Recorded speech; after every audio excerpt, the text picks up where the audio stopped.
Acceptance, સ્વીકૃતિ. શાની સ્વીકૃતિ? મળેલી વ્યક્તિઓ, મહારાજે જે વ્યક્તિઓ આપી છે ઘરમાં એનો સ્વીકાર કરો. વ્યક્તિઓ, સંજોગ અને પરિસ્થિતિ મહારાજે જે આપી છે એનો સહર્ષ સ્વીકાર કરી લો. બે રીતે સ્વીકાર થાય. સ્વીકાર બે રીતે થાય. એક મહારાજની પ્રસાદી સમજીને સ્વીકારી લો.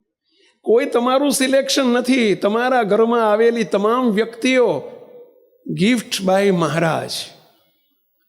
બીજું, મહારાજના મુક્ત છે. આપણા પરિવારમાં કોઈ જે બાળક જન્મ્યા છે ને કે જન્મશે ને એ તમારા ઘરમાં કોઈ બીજું નહીં આવે, મહારાજના મોકલેલા, મહારાજના મુક્તો જ આવશે.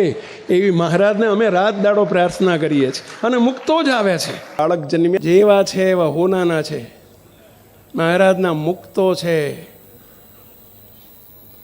પ્રેમથી સ્વીકારી લેવાના. મહારાજે સ્વીકાર્યા કે ના સ્વીકાર્યા આપણને?